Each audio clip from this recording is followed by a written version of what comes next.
Hello बच्चों, let's read this question. The question says which of the following can control the photochemical smoke. और यहाँ पे हमें क्या क्या गिवन है? Use of catalytic converters in automobiles, plantation of trees like pinus, pyrus, vitis etcetera, using less sulphur containing fossil fuels. And the options are A and C, B, A and B and A, B and C. अभी अगर हम की concept की बात करें तो यहाँ पे हमारा की कॉन्सेप्ट क्या होगा? अगर हम बात करें फोटोकेमिकल स्मोक की,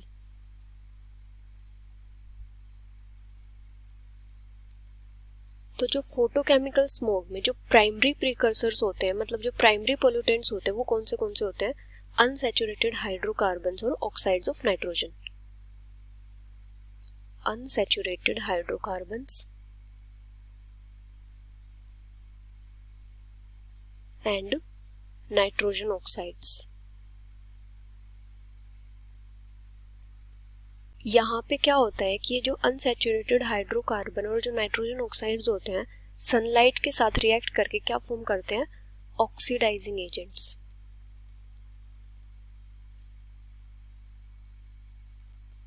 बाय एक्शन ऑफ सनलाइट। और ये जो ऑक्सीडाइजिंग एजेंट्स होते हैं, ये क्या होते हैं? सेकेंडरी पोल्यूटेंट होते हैं फोटोकेमिकल स्मोक का। Secondary pollutants. और ये जो ऑक्सीडाइजिंग एजेंट्स होते हैं, ये कौन से होते हैं? जैसे ओजोन, परऑक्सी एसिटाइल नाइट्रेट, मतलब पैन, परऑक्सी एसिटाइल नाइट्रेट, या फिर फॉर्मेल्डिहाइड वगैरह।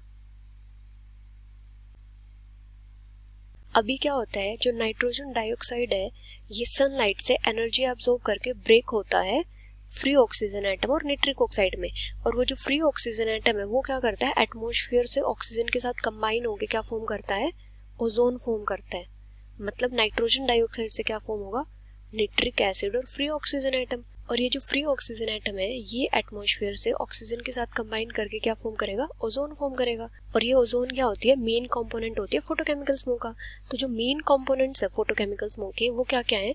जैसे नाइट्रोजन डाइऑक्साइड, हाइड्रोकार्बन्स, ये दोनों तो क्या है? प्राइमरी है। और जो सेकेंडरी है, मतलब इनसे जो प्रोड्यूस होते हैं, वो क्या है? ओजोन, पैन वगैरह। अभी अगर हम फोटोकेमिकल स्मोक को कंट्रोल करना चाहें तो क्या कर सकते हैं? अगर हम जो प्राइमरी पोल्यूटेंट है उन्हीं की प्रोडक्शन को कंट्रोल कर ले, तो जो सेकेंडरी प्रिकर्सर है, इनकी प्रोडक्शन ऑटोमेटिकली कंट्रोल हो जाएगी। टू कंट्रोल फोटोकेमिकल स्मोक,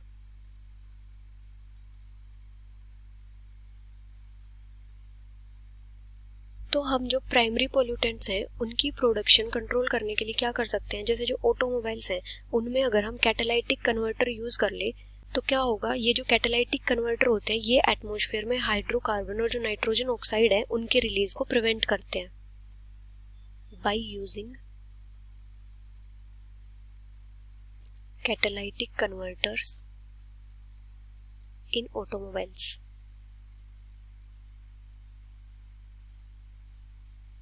और ये जो कैटालाइटिक कन्वर्टर है, ये क्या करते हैं? ये जो नाइट्रोजन ऑक्साइड और हाइड्रोकार्बन है, उनके रिलीज को प्रिवेंट करते हैं।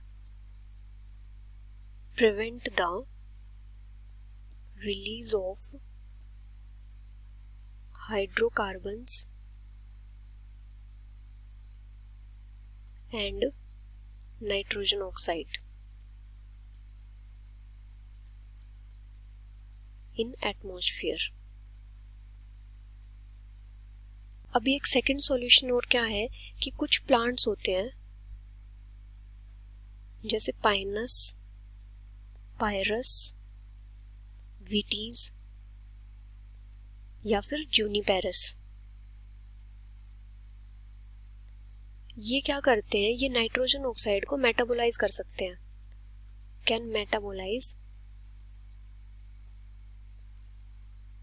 Nitrogen oxide. तो क्या होगा कि नाइट्रोजन ऑक्साइड्स की प्रोडक्शन कम हो जाएगी। तो हम क्या कर सकते हैं? By plantation of these plants. तो वहां पे भी क्या हो जाएगा कि इनकी जो प्रोडक्शन है वो कम हो जाएगी। अभी अगर हम स्टेटमेंट्स देखें तो फर्स्ट क्या है, use of catalytic converters in automobiles. तो ये तो हमारा करेक्ट है, क्योंकि अगर हम कैटालाइटिक कन्वर्टर यूज करेंगे तो जो फोटोकेमिकल स्मोक है वो कंट्रोल हो सकती है। सेकंड क्या है, plantation of trees like pinus, pyrus, vitis etcetera. तो ये भी क्या है, करेक्ट है, क्योंकि जो पाइनस, पायरस, विटीज होते हैं ये क्या करते हैं, नाइट्रोजन ऑक्साइड्स को मेटाबोलाइज करते हैं, तो इसकी वजह से क्या होगा कि फोटोकेमिकल स्मोक कंट्रोल हो जाएगी। अभी थर्ड क्या है, using less sulphur containing fossil fuels. तो ये हमारी इनकरेक्ट होगी, क्योंकि जो सल्फर ऑक्साइड्स होते हैं वो मेन कंपोनेंट होते हैं क्लासिकल स्मोक का। फोटोकेमिकल स्मोक का मेन कंपोनेंट होते हैं नाइट्रोजन ऑक्साइड्स और हाइड्रोकार्बन्स, तो सल्फर ऑक्साइड्स नहीं होते, तो ये क्या हो जाएगा, इनकरेक्ट हो जाएगा। तो यहाँ पे करेक्ट कौन सा होगा, A and B. So the final answer is A and B, which is option C. Hope you understood it well. Best of luck.